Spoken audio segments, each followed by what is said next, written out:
Assalamualaikum warahmatullahi wabarakatuh.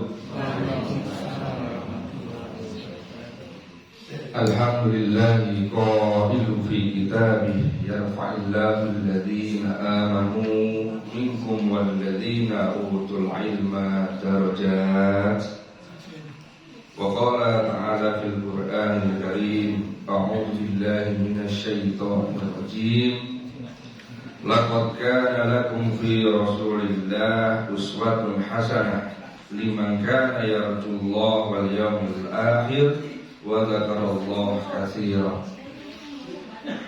Allahumma inna nas'aluka ilman nafi'an wa rizqan thayyiban wa amalan mutaqabbalan. Amin ya rabbal alamin. Sagung para jamaah, Ibu bapak ingkang minulya, kadang anem wonten lumayan. Tak titeni niku mesti nek subuh cah nom sik. Nggih, kula makaping matur wonten ing pundi papan menawi kajian subuh niku sing tak padosi lare nem kadang anem. Nek ming boten ming nggih, kadang sepuh wonten pun lumrah. Nggih boten disebut tempat yang kubun. Alhamdulillah sedaya puji pahala mono tansah kondur dumateng Allah Subhanahu wa taala ingkang tansah hambaban kanugrahan kasehatan kawilujengan karaharjan satemah wonten ing wanci menika kula panjenengan sedaya saged makempal manunggal dados tunggal lan kempalnya wiji dadi siji kanthi winantu ing suka tuwin basuki saha saged nglampahi menapa ingkang dados ayahan kula panjenengan sedaya nenggih salat subuh kanthi jamaah. Ingkang monggo kalih salam saha selawatipun Allah mugi tansah tetepna dumateng Nabi Muhammad sallallahu alaihi wasallam, sumrambah keluarga, sahabat saha pendherekipun, insyaallah kula panjenengan sedaya ingkang tansah tuhu dumateng sunnahipun. Amin. Sagung ibu bapak saha kadang anem jamaah ingkang minulya, saderengipun kula wiwiti materi sampun kula aturaken menapa salebaran. Insyaallah kula badhe ngaturi panjenengan salebaran menika minangka emut mengingatkan kita. Iki nek cah nom tak translate nganggo basa Indonesia. Nek basa Jawa mulus mangke mumet. Gitu. Yang adik-adik sebentar, adik. Besok tanggal 12 Rabiul Awal, kenapa kok di sekolahan tanggalnya merah? Ada apa di situ? Yang adik-adik, 12 Rabiul Awal itu ada hari istimewa apa? Saya tak cepai sangune saya. Oh ya mbak yang baju ya apa mbak? Oh iya betul. Saya sangune mbak. Pakai ya kalau.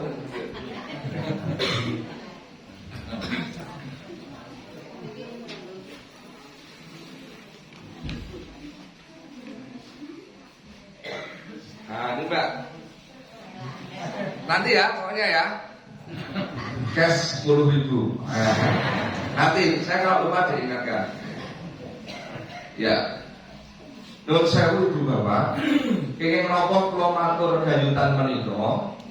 Sinaosa mbok bilih panjenengan manggihi kathah wonten perkawis-perkawis ingkang sakmenika putra wayah kula panjenengan menika mboten tentu emut gayutan kalian tanggal-tanggal ingkang penting.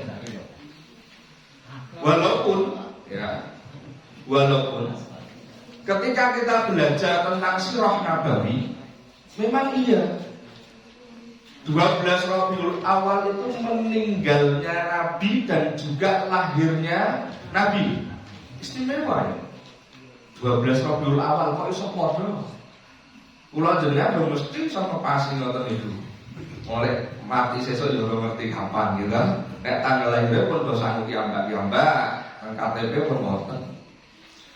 Tapi ketika kita belajar sirah nabawi, memang kita juga belajar tentang tanggal yang penting. Bukan terus kita berkacamata kuda mendrujur nek sinau tentang peringatan Maulid Nabi itu bid'ah. Bukan itu. Ini tasabuh ini. Man tasabaha biqaumin fahuwa minhum. Lo hafal. Barang siapa meniru suatu kaum, maka kita akan masuk seperti kaum itu. Memang peringatan-peringatan Maulid Nabi, Nuzulul Quran, Lajeng Isra Mi'raj, itu Islam zaman Nabi dahulu tidak mengajarkan. Iya, betul. Tidak ada. Nabi Muhammad tidak mengajarkan memperingati ulang tahun. Iya. Sahabat Nabi Khulafaur Rasyidin tidak mengajarkan. Iya. Lalu imam mazhab juga tidak mengajarkan. Nggih, betul. Tetapi ibu bapak, ulama-ulama kontemporer bukan bermaksud kita membid'ahkan, tidak.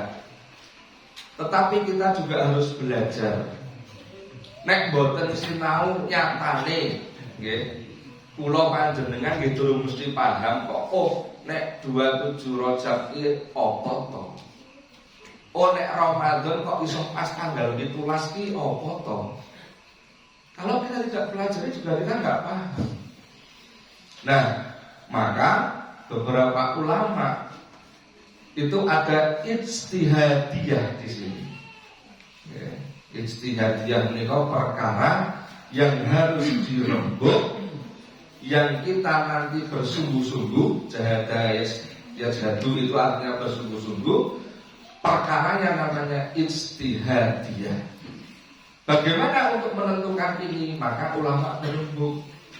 Zaman Nabi dulu nggak ada, iya. Zaman Nabi malah Qurannya awet dibukoke ya yo. Baru Khalifah Utsman. Khalifah Utsman saja titiknya, harokatnya tidak ada. Ini kok karena paham. Nah, maka generasi-generasi berikutnya menyimpulkan dan memberikan kelengkapan pada Al-Quran. Oh, Al-Quran diberi harokat, Al-Quran diberi tanda saktah atau titik. Nah, sehingga kita bisa mempelajari itu. Nah, Bapak Ibu, kula matur intinya sebelum materi ini sebagai bekal untuk kita. Jangan terlalu memudahkan kata-kata bid'ah di dalam beragama. Nah, TV, handphone itu bukan urusan bid'ah, itu karena urusan duniawi. Ya. Tetapi kalau kita tidak pelajari secara betul, secara syar'i, ya, maka nanti kita akan menjadi orang yang paling benar. Wah, itu ramah zaman Nabi ora sah lakoni. Ini ramah zaman sahabat orang lakoni tidak seperti itu. Ya. Maka saya mengkaji seperti ini agar kita lebih bijaksana dan lebih dewasa. Dalam apa? Dalam memahami perbedaan. Karena perbedaan itu rahmah. Rahmahnya bagaimana? Nah, kalau kondisinya saling menghargai, saling toleransi, satu sama lain tidak saling menjatuhkan, itulah namanya rahmahnya, kasih sayang. Ngerti nggih? Ya, kula matur ini untuk apa nggih? Bekal. Benjang menika 12 Rabiul Awal. Nanging praine kantor niku diundur sedina. Nggih, zaman iki jas kok. Satu Muharram niku nggih mundur ya wingi praine niku gitu. Nggih kula matur wingi nggih. Sakniki nggih Rabiul Awal mundur raine. Yes, gak apa-apa. Yang penting kita paham.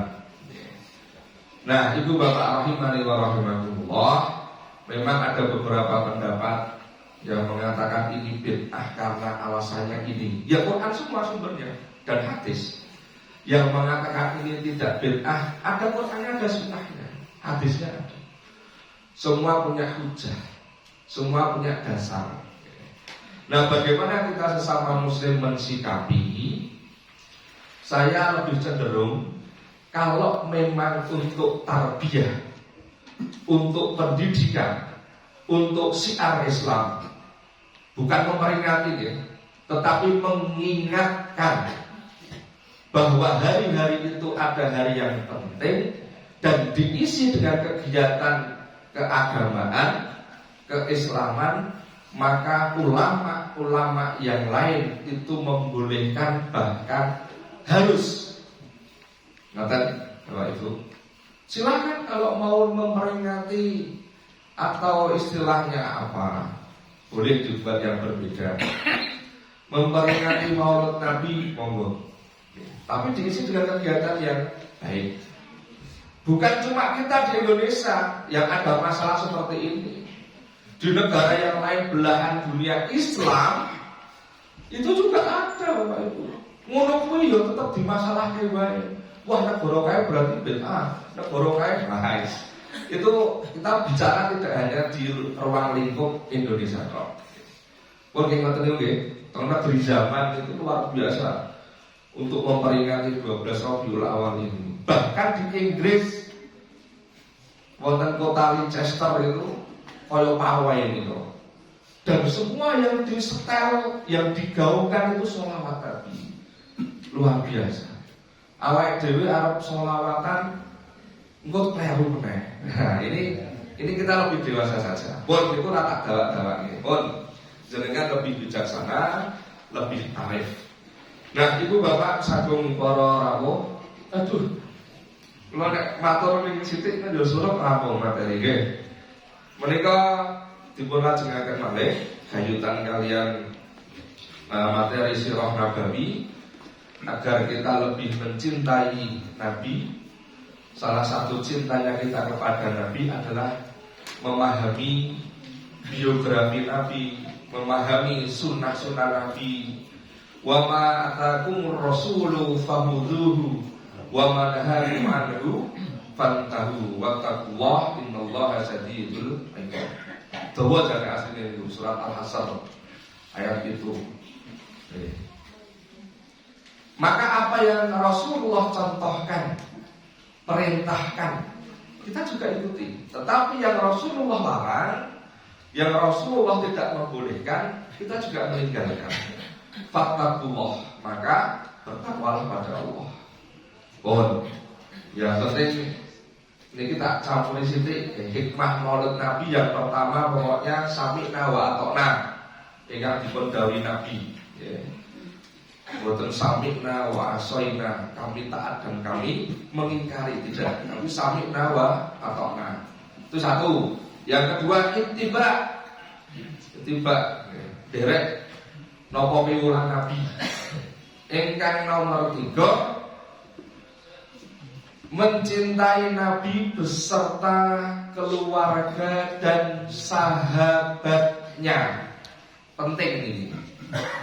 Makin dengan sinau tentang Syiah ketok.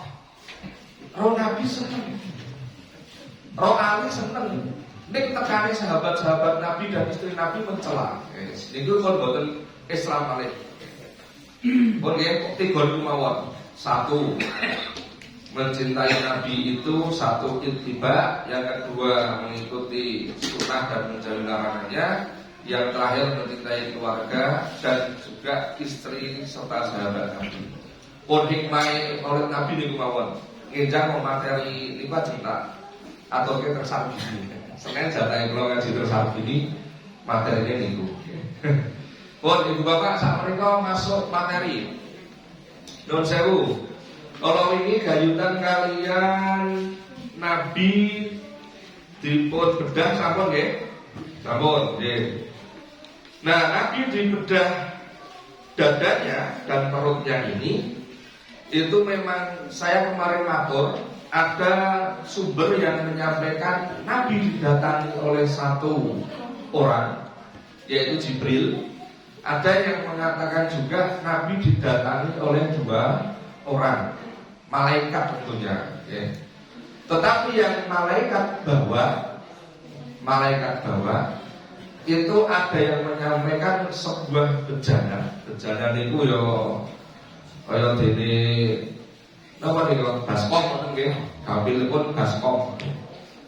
Sebuah bejana yang terbuat dari emas dan ada air zam-zam di situ untuk apa? Mencuci hatinya Nabi Muhammad. Keterangannya di situ. Saya dapat keterangan dari buku Sirah Nabawiyah Syekh Nasiruddin Al-Albani. Nasiruddin Al-Albani ini salah satu mufasir dan juga ahli hadis. Menika rekan-rekan Salafi rujukannya biasanipun tahsisnya dari Syekh Nasiruddin Albani. Nah, itu menyampaikan bahwasanya ketika Rasulullah SAW dibedah itu dicuci hatinya yang kotor. Nah, setelah itu Rasulullah SAW diberi tanda kenabian. Nggih, carane dipun stempel. Wonten ing pundi wingkingipun geger, dados tenggen antara dua pundak ini. Wonten ketika sampai di antara dua punggung kita itu stempel atau tanda kenabian itu seperti daging yang agak hitam dan merah sedikit. Wallahu a'lam, ya. Itu di tafsir yang lain, Sirah Nabawi yang lain. Ada yang menyampaikan ada nama Rasulullah di belakang ini, Muhammad Rasulullah. Nah, ini wallahu a'lam nggih. Awake dhewe sinau saking buku sing cetha, kitab sing cetha, perkara kita memahaminya nanti bisa berbeda, sumbernya ada semuanya. Oh, niku tentang lho kok Nabi Muhammad kok dioyak-oyak karo wong Nasrani karo wong Yahudi dipateni dhek nopo. Karena memang ada tanda kenabian. Nah, tanda kenabian itu disebutkan juga di kitab-kitab sebelumnya, di Injil wonten. Dan para pendeta itu paham siapa nabi yang terakhir, tanda-tandanya seperti apa, itu juga paham. Nah, kados wau salah setunggalipun tanda yang Allah berikan melalui malaikat Jibril tadi yang mengoperasi Nabi, kemudian diberi stempel di belakang punggung ini. Bon itu nggih tak anggap rampung. Nah, berikutnya ketika selesai Nabi Muhammad SAW ini dicari oleh orang Habasah, orang-orang Nasrani, kemudian perawat atau yang mensusuinya, yaitu siapa Bapak Ibu? Sinten? Apa pun kesukaan?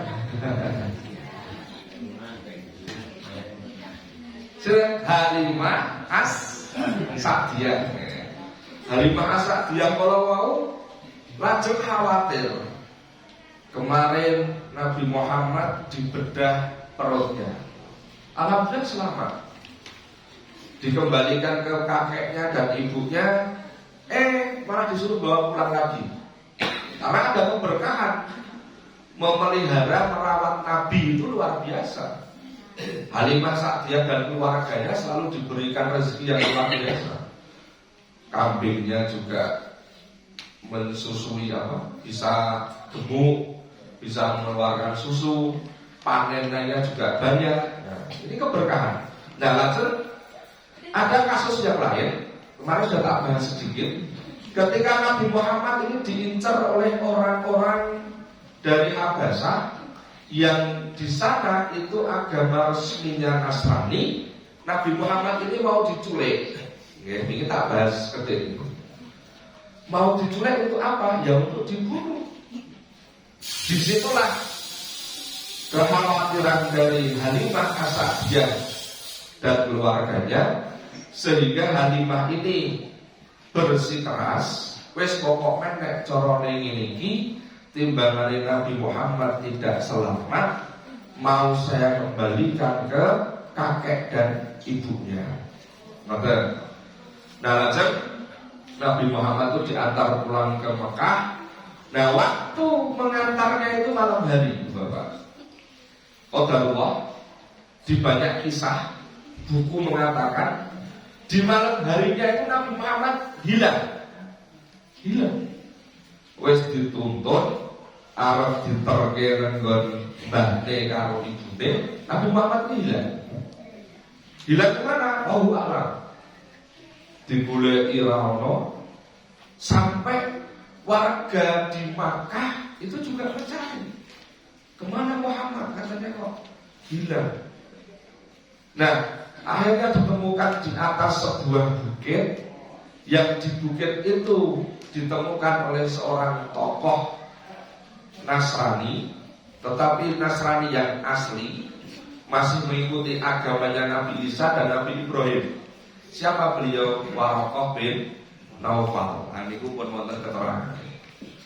Nah, Waraqah bin Naufal sinten? Nah, Waraqah bin Naufal itu adalah salah seorang yang masih mengakui bahwa nanti akan ada seorang nabi yang terakhir.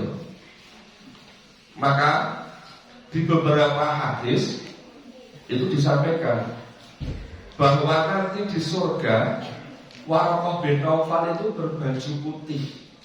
Dia adalah seorang Nasrani yang memeluk Islam karena dakwahnya Nabi. Ada hadis yang mengatakan begitu. Satu hadis yang lain mengatakan Waraqah ini iman kepada Nabi Muhammad, tetapi dia tidak sempat untuk menjadi muslim, belum bersahadat. Maka dia juga masuk neraka. Nah, ini juga ada hadisnya. Nah, bahwa ibu bapak nanti kalau menjumpai bagaimana nasib Waraqah bin Naufal, karena beliau yang percaya ketika Nabi Muhammad mendapat wahyu, menika Waraqah menika pak likipun Khadijah, garwanipun Nabi. Nah, dipercaya bahwa Waraqah ini akan beriman kepada Nabi ketika Nabi berdakwah. Bahkan kalau Nabi besok diusir oleh kaumnya, Waraqah juga akan ikut. Tetapi qadarullah, Waraqah bin Naufal ini nalika waktu muda itu yang menemukan Nabi di dataran tinggi. Terus Waraqah pun sepuh, Nabi Muhammad nembe pikantuk wahyu umur 40 tahun. Jadi wis tuyuk-tuyuk. Terus Waraqah bin Naufal ini meninggal. Ngoten niku Bapak. Jadi ada beberapa versi hadis yang menyampaikan Waraqah bin Naufal ini menjadi muslim, masuk surga, tetapi ada yang menyampaikan Waraqah tetap menjadi seorang Nasoro atau Nasrani dan dia masuk neraka. Derajat hadisnya ada yang mengatakan sahih, ada yang mengatakan dhaif. Pun itu tentang Waraqah bin Naufal. Saat menika lanjut napa niki? Gembala kambing. Kenapa saya tulis gembala kambing? Bapak Ibu, di dalam memelihara kambing itu ada keberkahan. Salah satu daging yang paling enak itu daging kambing.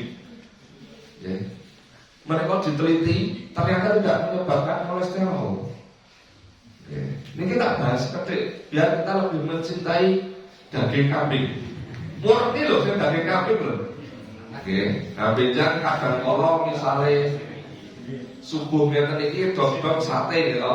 Nah, ini daging tenan ora ping karo kokean gajih, ada penyakit itu saya gajih itu. Saya tanya beberapa dokter juga sama. Bagus daging kambing itu, tapi yang murni. Nah, kelemahan kita di Indonesia itu kokean bumbu. Sing marai dadi daging itu tidak berkhasiat menjadi vitamin, tapi bisa menjadi penyakit. misalnya bekam, keluar darah banyak habis bekam, maka kita dianjurkan untuk dahar sate loh.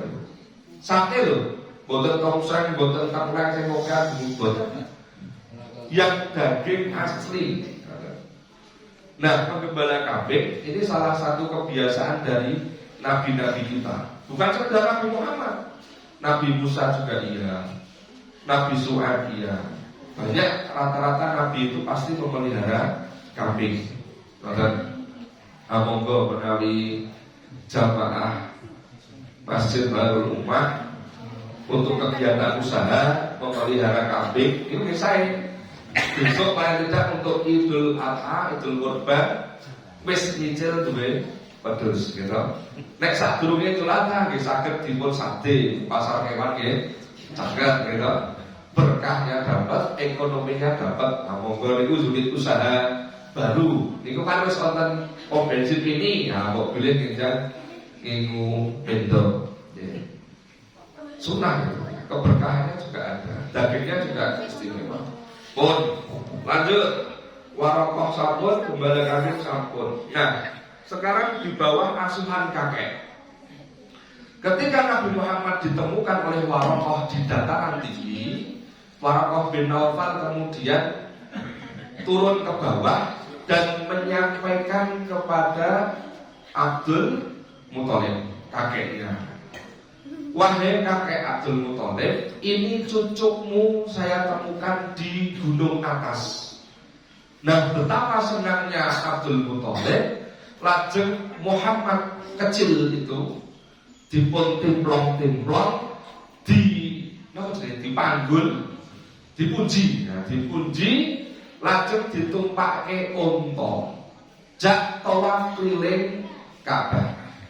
Saking senenge, suwe ra ketemu putune sehat, lemu, ditimplong-timplong, wis kados dene panjenengan kagungan wayah sing pisanan. Biasanya yang kedua ketiga itu patek tertarik biasanya ini kok beliau tahu ini boten. Ya. Maka ini kadang ini ngeten Bapak Ibu.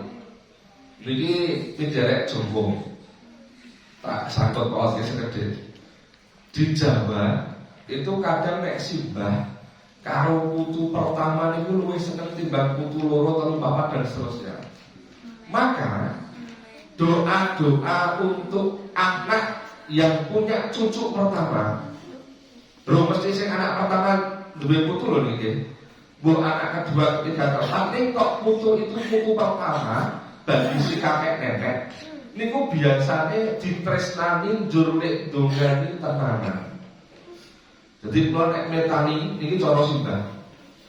Kae kok iso sukses padahal ajine ora. Padahal sepupune ora. Didelok putu pertama sing dongani akeh, mbahne seneng, mbah kakung, mbah putri seneng. Ha niku dadi nyok-nyok, sok-sok kok nyok-nyok. Niku sing putu pertama barep nggih. Putu barep lho nggih. Itu biasanya lumayan sukses timbang putu-putu yang lain. Makanya kan dititeni mawon.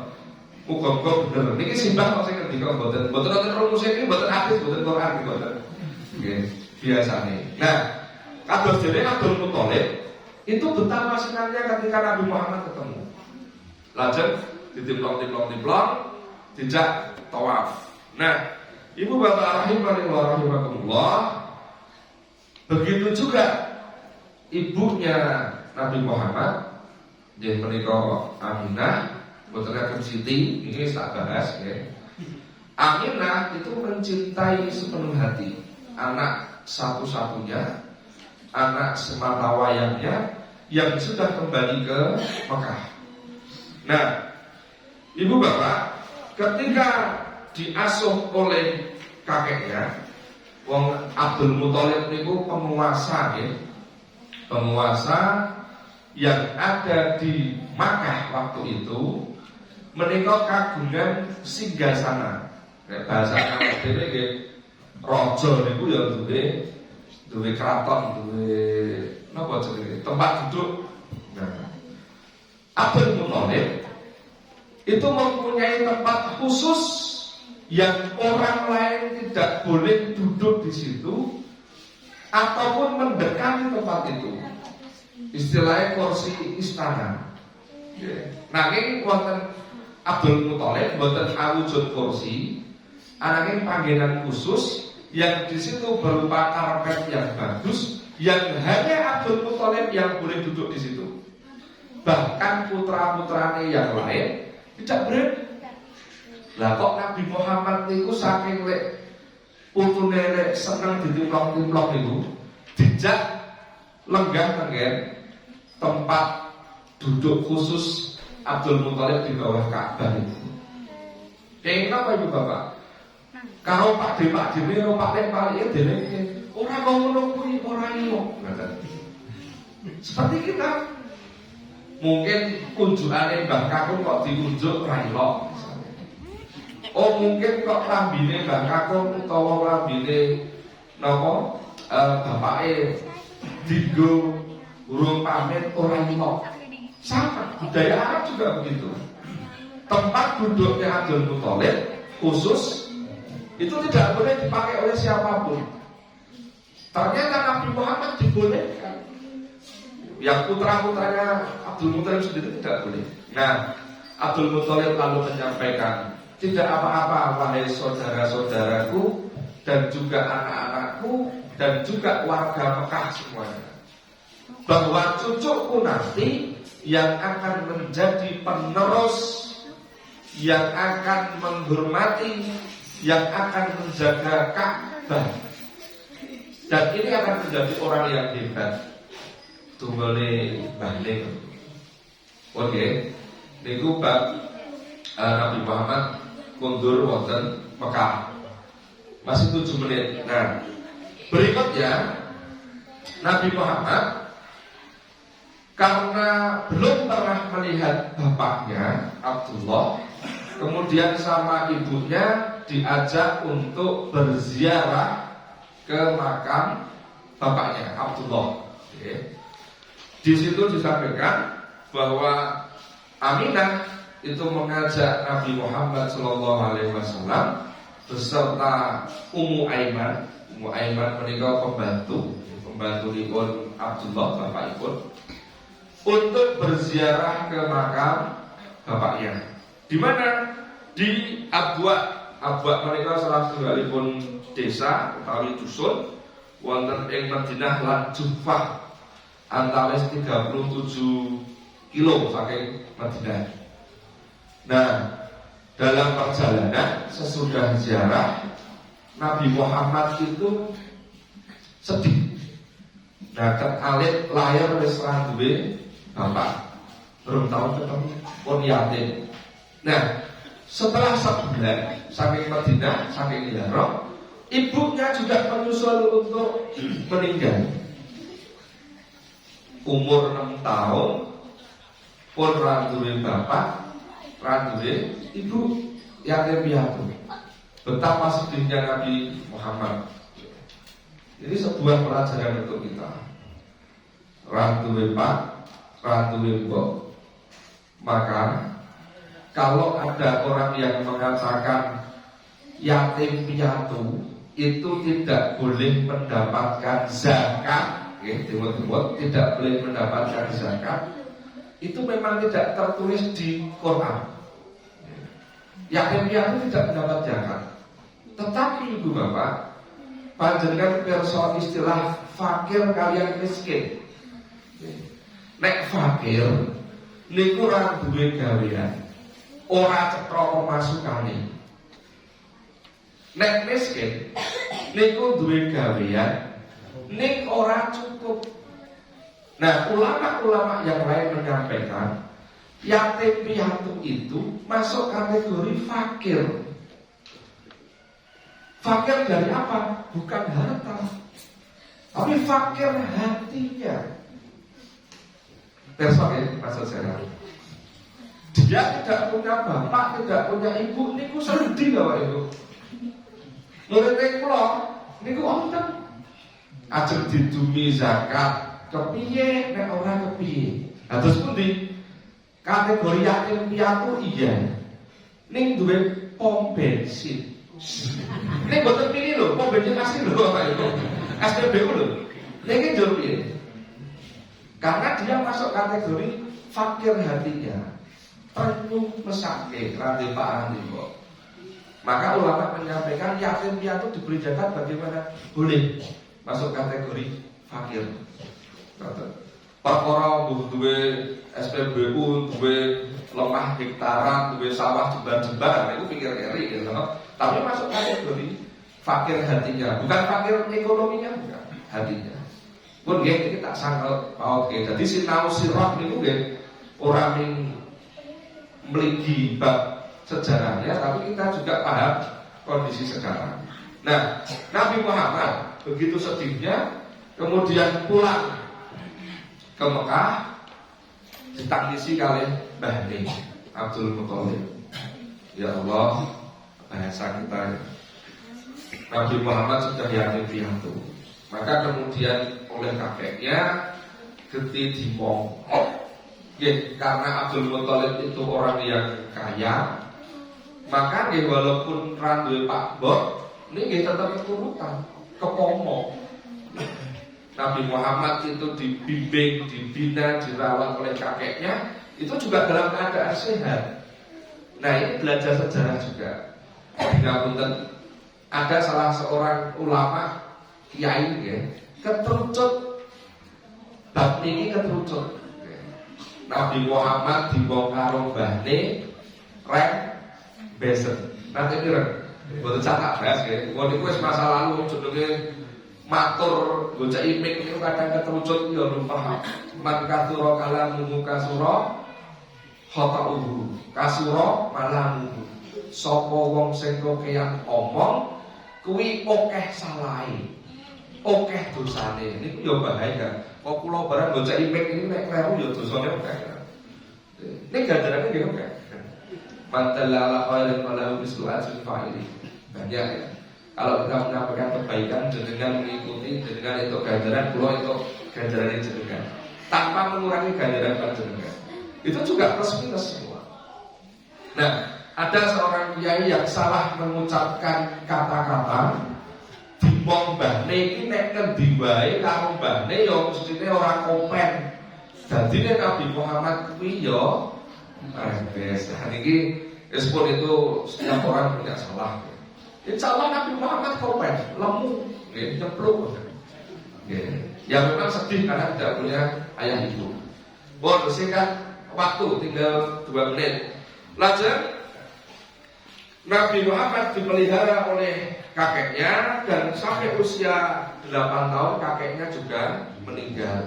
Wis rande pak, rande mbok, rande mbah, usia 8 tahun. Kemudian disinilah ayat Al-Quran yang turun di surat Al-Duha, alam yajidka yatiman fa'awa. Nanging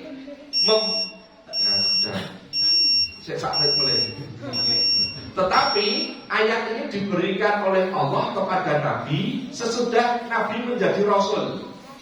Tetapi asbabun nuzul, sebabnya turun ayat ini ketika Nabi Muhammad itu galau. Aku wis rande pak, rande mbok, rande mbah. Maka ayat ini turun. Alam yajidka yatiman fa'awa. Aslinya kan Quran ini sudah lama yang disimpan di Lauhul Mahfuz dan diturunkan berangsur-angsur kepada Nabi. Besok ya, itu ya. Nah, bukankah dia yang mendapatimu sebagai seorang yatim, lalu dia melindungimu? Jadi Allah menikah badai melindungi Nabi Muhammad. Istilahnya ayam randi pak, randi mbok, randi mbak, ning duwe Allah. Innallaha ma'ana. Allah bersama kita. Kemudian asbab penunjuknya itu, dan Allah yang akan memberikan petunjuk. Terakhir, keluarga Umayyah. Siapa keluarga Umayyah? Ibu bapak. Karena Nabi Muhammad kakeknya sudah meninggal dan Abdul Muthalib adalah penguasa Mekah, bingung. Dilalah qadarullah. Kok putra-putrane Abdul Muthalib itu ora ono sing netes ora ana sing patut dijagokke dadi penguasa Mekah, betul ceritanya. Ada paman Nabi yang bernama Abbas. Sebelum Islam, Abbas itu orang yang kaya, ini medit. Ini sinau sak durung Islam lho niki. Umar bin Khattab nggih jenengan kok ngerti dhewe. Abbas bin Abdul Muthalib sugih ning masjid. Haris sing bareng anake Abdul Muthalib niku ora duwe. Nek Abu Thalib niku ora duwe, niku wonge gebati. Kenapa kok akhirnya terus dititipkan kepada Abu Thalib? Karena Abu Thalib walaupun miskin, anaknya banyak, ini wongnya mati. Nah, monggo ibu bapak, ketika kita punya anak, punya cucu, monggo dipun didik dengan sebaik-baiknya.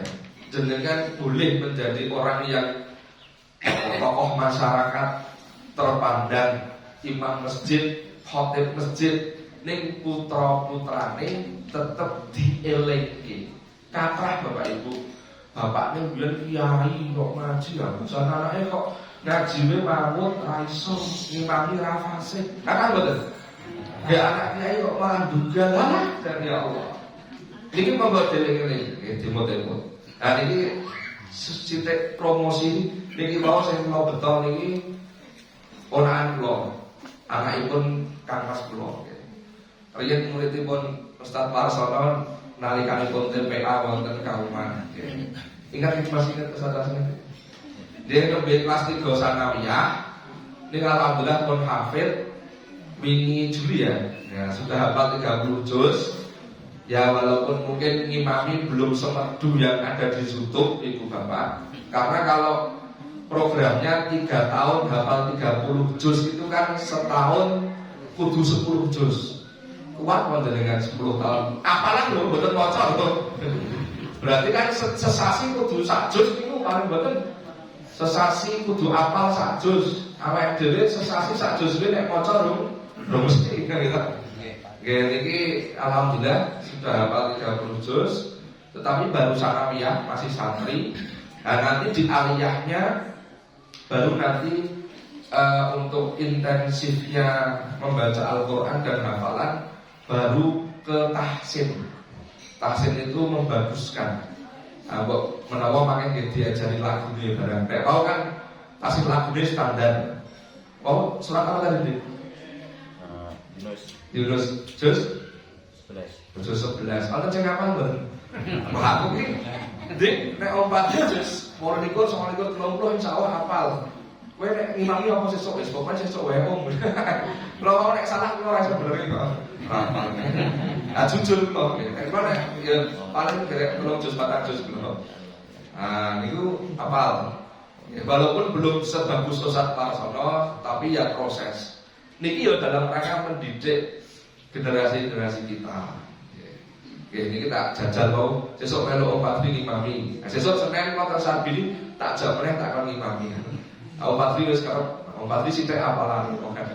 Oh niku Bapak Ibu. Oh ya terakhir Umayyah itu nanti ketemu dengan nasabnya Nabi pada Hasyim, ya, Hasyim bin Abdul Manaf bin Usain. Jadi Umayyah itu jajane saya sedulur. Nek Umayyah itu punya keturunan nanti Abu Sufyan dan juga Muawiyah. Nanti mirip. Nah Muawiyah inilah nanti yang perang dengan Ali, terus nanti Hasan Husain dan seterusnya. Kemudian Islam itu kan dipilih pemimpin itu berdasarkan musyawarah dan kesepakatan. Tetapi di era Muawiyah ya, itu nanti menjadi sebuah kerajaan.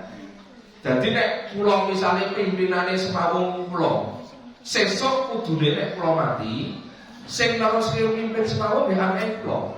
Nah ini di zaman Muawiyah ini nanti seperti itu, sehingga melahirkan yang namanya dinasti atau Bani Umayyah. Ya. Nanti terus ada lagi Bani Abbasiyah. Nanti mirip. Nah Abbasiyah itu nanti dari jalur Abbas, paman Nabi, sing kula sebut tau. Sugih ning medhit, ini bahasa Islam mboten. Terus punya anak Abdullah bin Abbas dan seterusnya nanti jadi daulah Abbasiyah. Nah ini jauh banget lain waktu. Tapi Umayyah ini adalah saudara Abdul Muthalib tekan Mbah Nilbiyen. Pun iku mawon pun alah pun lewat maghrib. Kula aku kasih nyuwun pangapunten Ibu Bapak. Oh nggih, doa untuk kesembuhan Haji Rosman dan Bapak Bejo. Monggo sareng-sareng. Al-Fatihah. A'udzubillahi minasyaitonir rajim. Alhamdulillah. Ya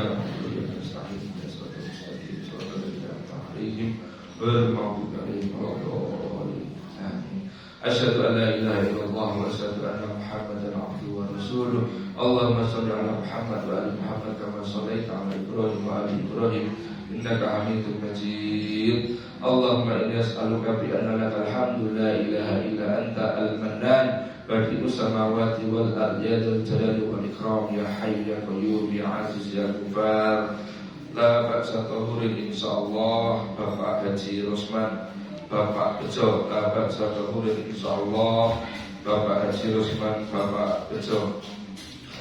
Allahumma rabbana simudibal ba'si isri antasa ila sifa ila sifa uka sifa alaihi wa tilusakoma. Allahumma rabbana simudibal ba'si isri antasa ila sifa illa sifa uka sifa alaihi wa tilusakoma. Rabbana atina fid dunya hasanah wa fil akhirati hasanah wa qina adzabannar. Subhana rabbika rabbil izzati amma yasifun wa salamun alal mursalin walhamdulillahi rabbil alamin. Matur nuwun Ibu Bapak kula mukasih billahi taufiq wal hidayah. Wassalamualaikum warahmatullahi wabarakatuh. Matur nuwun dumateng Bapak Haji Ustaz Fadli sampun marintosi akibatipun kita sedaya. Mugi-mugi saged nambah keimanan